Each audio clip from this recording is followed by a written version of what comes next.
introduce myself. My name's Dr Clare Ray, and I work at the University of Birmingham, where I'm one of the academic members of staff. So much like Margaret, my background is in science, and I teach the students in the first couple of years of the medical programme, particularly in cardiovascular and respiratory science. But my other role within the College of Medical and Dental Sciences is that I lead on outreach and widening participation, so supporting young people to consider, think about and access healthcare careers.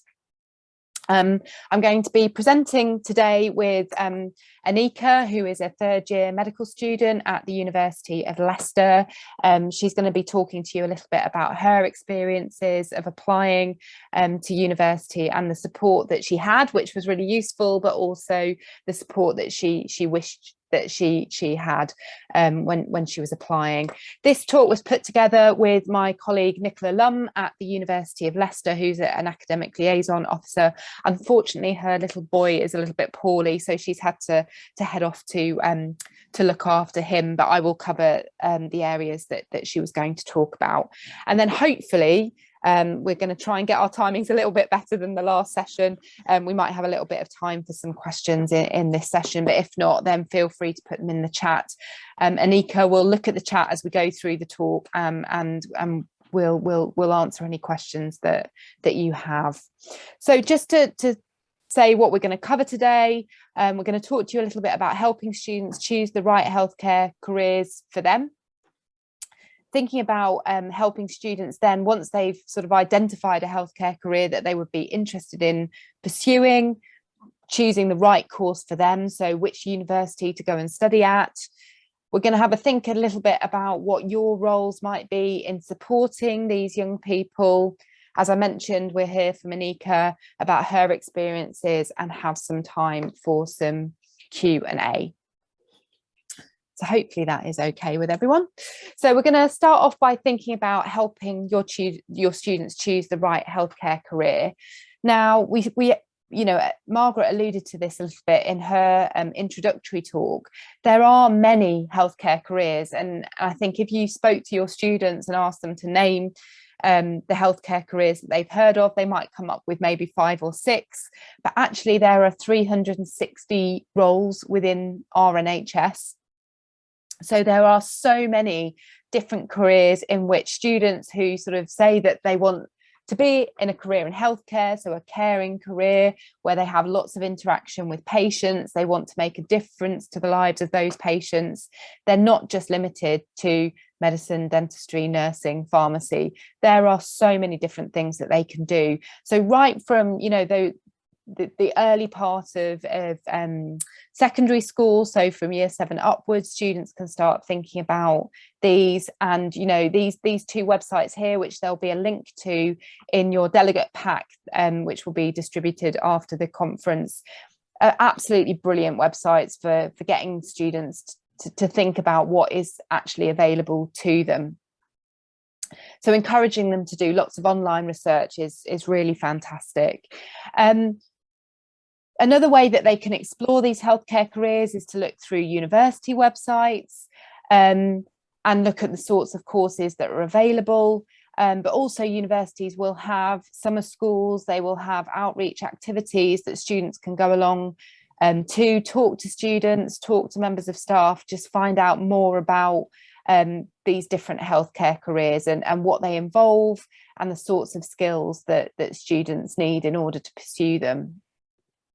One of the things that we find is that, really key to all of these different healthcare careers is that students have to care, as the title suggests, but, it is very much working directly with people, a range of people from all different walks of life with different experiences. And the more that students get the experience of having done that, through potentially volunteering, getting involved in lots of different organisations, the more students will be aware of whether that is actually something that they feel that they can do as a career. Many students are sort of guided maybe into medicine and dentistry because they're good at science, but that's actually, as we've heard today, only really a very, very small part of what most doctors and healthcare professionals are doing. Much more important is that ability to communicate, work with a range of people, take responsibility, be able to manage time, and a way that students can find out whether they're good at those things is to volunteer. So we'd really encourage students to do that. Work experience is another way in which students can find out about whether healthcare is the right career for them. Now, in terms of, you know, whether that's going to get you onto a medicine or dental program or any other program, you know, admissions tutors, as we heard, aren't looking for those things. But what work experience, and particularly these virtual work experience programs that we've got links to here, and again, that will be in your delegate pack. So the Royal College of General Practitioners have this Observe GP platform, and Brighton and Sussex Medical School have their work experience online program.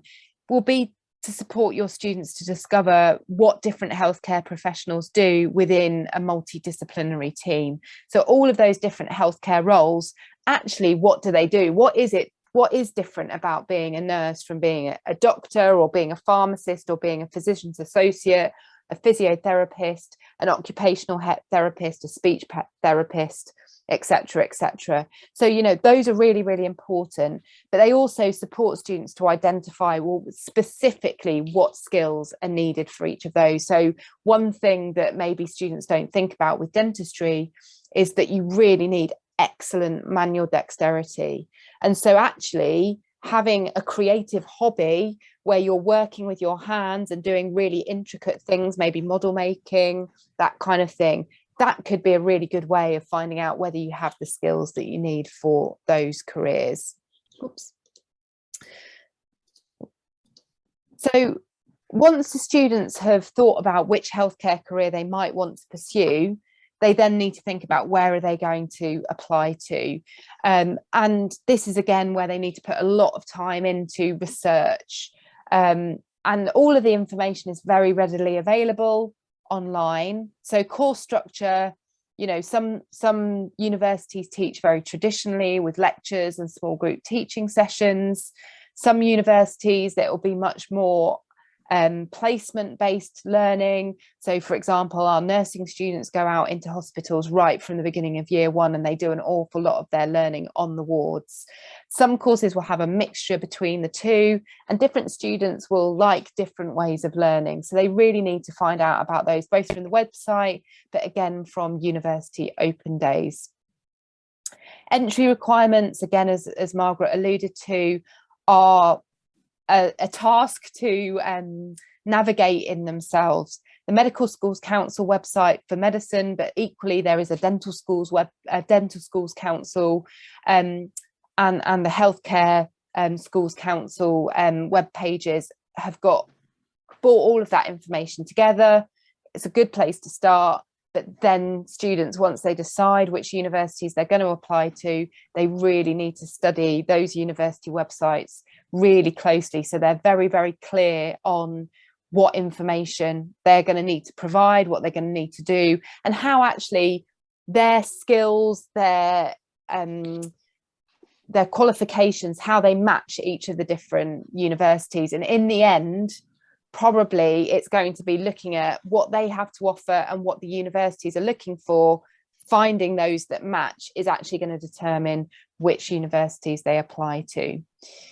For students who maybe come from less traditional backgrounds, so are currently underrepresented in healthcare professions, there will be contextual routes for those students.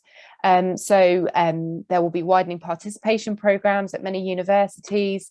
Often those start in year 12, often with deadlines very early in year 12. So particularly if you're working with sixth form students and you're only getting them at the beginning of year 12, that's where there needs to be a really quick turnaround in establishing which students are wanting to follow different career pathways. There is, in some of the other sessions, I know they will have been talking more about those contextual routes and contextual offers. What I would say just for this particular session is, when you're advising students about completing their UCAS application forms, really encourage them to answer every single question as honestly as possible. None of that information is ever going to disadvantage them, but many universities will use that information. So, for example, around household income, parental income, and previous experience at university, free school meals, to see whether students will qualify for a contextual offer. Margaret mentioned, for example, applying for the UCAT bursary. Those sorts of things can really make a difference. Finally, just before we go over to Anika to talk about her experiences, because programs like medicine and dentistry are so competitive, it's really worth talking to your students about having a plan B.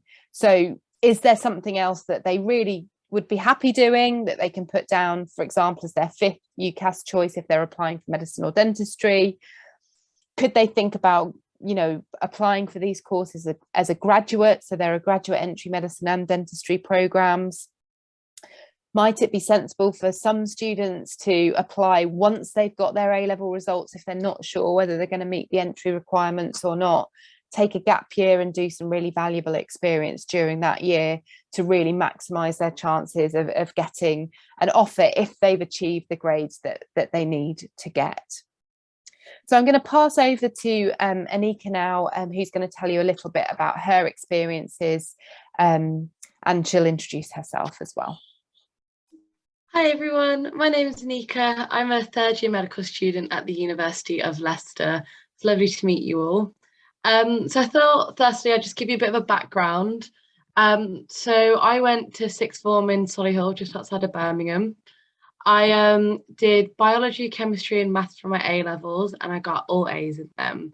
And I also applied to Nottingham, Sheffield, can't even remember the other one now, Cardiff and Leicester as well. And as I said, I ended up choosing Leicester. So yeah. In terms of my support that I got from my 6th form, they were really, really good with exams. I was saying earlier as well, they were really helpful with giving a lot of mock exams. And at the time, obviously, as any student does, I really hated it. But it really did help me in the long run, because it just meant that when I had my actual A-levels, I wasn't as stressed as I potentially would have been about them. Really helpful with my personal statement as well. My biology teacher sat down with 2 or 3 drafts at the time, just highlighting and marking what she thought was really helpful and what was good and maybe what wasn't as good, which really helped me, because writing a personal statement just isn't something that comes naturally to anyone, really. You're never really good at talking amazingly about yourself without sounding arrogant doing so. So yeah, it was really helpful in my school in that sense. As well as that, I also got a lot of help with the reference. And obviously I understand that it's normally someone in the school that writes your reference. But my head of year called me in after she'd written mine and just got me to have a little read through it and just asked me if there's anything else that maybe I'd like added in, which obviously probably isn't the best way to go around things, but it was really helpful because it just gave me that kind of security to know that all the things that I needed to be included that I'd maybe not ticked off in my personal statement, that was being seen in my reference. So that kind of included things such as like maybe professionalism or trust or confidence, compassion, empathy, just showing those sides of me that universities really look out for. And a way that I really confirmed that I was getting all these things that were almost like a bit of a tick box I needed to include was using the Medic Portal, a website online, and that really got me through a lot of 6th form with help in regards to medicine. I definitely recommend that. In terms of support that I wish I'd got a bit of help from my UCAT, which I called the UK CAT back when I was doing it. I did my UK CAT in August of year 12, so the summer of year 12, prior to starting year 13. I would definitely suggest that you recommend that to your students, just because firstly, you have that kind of long amount of time where you can revise to the extent that you want to without going into a whole new year's worth of content, as well as preparing your personal statement, interviews, etc. And it's also a lot cheaper, I think like £20 cheaper, so it's always what students would love to hear. Anyways, I wish I just got a bit of help on what the UK CAT involved. I learned a lot of that by myself. I kind of had to look into tuition because I really struggled with the UCAT. So yeah, I would have really loved a bit of help in that sense there. When I did get my interviews, obviously because I had 4 of them, it was quite overwhelming because a lot of places sometimes have different specifications or ask for different things for different interviews. So I might have liked a little help just in general about how an MMI goes, because I can imagine it be the same for a lot of your students, but the only interview I had really done was for like my part-time jobs, which are a completely different kettle of fish. So yeah, it would have been lovely to have a bit of help there. I ended up getting a bit of help from a friend of a friend who was studying at University of Birmingham at the time, and she got a few of her friends together and they all did a mock MMI for me, which was unbelievably helpful. But something that's quite doable in school as well, because I do that for a lot of my younger sisters' friends who are applying, or friends who are applying as well. It's really quite doable to do mock MMIs, especially with help from the Medic portal, because they've got a lot of typical questions. So I would have loved to have maybe one of those in school as well. And lastly, just insight into the medical application process anyways. I don't have doctors in the family or other med students in the family. Don't really know many of the medics outside of the friends that I'm with now. And in my school, there was only one other person who applied for medicine, and she was applying to Oxford. So obviously that's kind of quite different. I think you do the BMAT for Oxford, so that's quite different to me. So I was kind of quite alone in the process. My mum really helped me out a lot, but I didn't get the help I quite needed from school in terms of what needed to be done when and what actually needed to be done. It ended up being me more on my side prompting the school about when I needed to do things or help I needed on their part. So yeah, maybe just something like maybe even in year 11, because realistically, people who are applying to medicine and dentistry and veterinary sciences, your GCSEs end up counting a lot as well. So maybe back in even year 10 and year 11, it would have been nice just to have a little insight into the process. And with the people who really want to do it, it might sound scary from that young age, but it would obviously have driven probably a lot more ambition as well in me. I definitely think so. So overall, I think there's a lot more to medicine and dentistry and veterinary that people maybe think.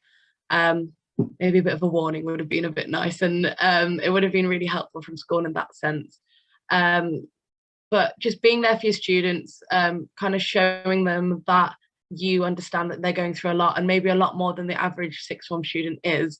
Because at the end of the day, that is what made me choose Leicester. When I sat down on my upper order day and the head of our med school said, we appreciate how much you guys have done just to get to this stage, and we want to support you to get in that a little bit further to join us in our med school. And that's what swayed me towards Leicester. So just hearing that from members of staff really would have even pushed me a bit more. Yeah, thank you very much. That's absolutely brilliant, Anika, and I think a really helpful insight. And particularly, it leads us really nicely on to my final slide, which is thinking about your role as teachers and career advisors. And I think Anika's given you a really good sort of hint towards some of the things that she would have found helpful. And you know, I'm sure, as you probably knew before today, but maybe today has even reinforced more, you know, there is an awful lot for students to navigate if they want to successfully, particularly for the most competitive healthcare careers, medicine and dentistry. You know, if they want to be successful, they have to do an awful lot to get there. But saying that, you know, resilience, being self-motivated, time management, being able to juggle lots of things all at once are all skills that they are absolutely going to need in those professions. So in a way, it's a very good part of the selection process, because the students that are prepared to put the time into that will ultimately be the ones that are successful. But, you know, I think the ways in which teachers and career advisors can support students is in making sure that any opportunities that you're aware of are signposted to students. So if you have, you know, if you're given the opportunity to sign up to university mailing lists, that you monitor the social media from universities, particularly outreach offices and admissions offices, to be able to point students in the direction of some of those extra activities that universities put on to support students. As we heard from Anika, really checking in with students, being that sort of cheerleading team, really, making sure that they understand that they know that there are lots of different calls on their time, but just reminding them, nudging them that they've got to keep all of these different balls in the air. So thinking about preparing their personal statement, thinking about doing their preparation for their attainment tests. And I think one thing that's key, you've probably heard today, that actually the universities don't really use the personal statements very much in terms of the admissions process, but the reflection that the students have to do in order to put together their personal statement, to really think about their experiences, what skills they have had, how they've learned those different things, and how they might have to use those in a healthcare career, is absolutely brilliant preparation for the interview process. So it is really, really key for that. I think also, as we've heard from Anika, peer support is really, really important. So if you've got more than one student applying for these sorts of courses, and it doesn't matter if one's a medicine, one's dentistry, put those students in touch with one another, get them to work together on things so that they can, that they can support one another, help one another to prepare for the attainment tests. Personal statements, they can be reading each other's, they can be supporting one another, they can be making each other aware of good avenues of support that they've found. If you've got enough students, or you've got contacts at other schools or colleges around you, think about maybe facilitating students within those different institutions to come together and form a medical society or a medical and dental society, where those students get together maybe every week, every fortnight, to talk about what's in the news, what are they doing in terms of their applications at this point. Are there things that they could usefully do together? And having that network will be really, really useful and really important, and it's certainly a skill that they need to develop as they move on to university.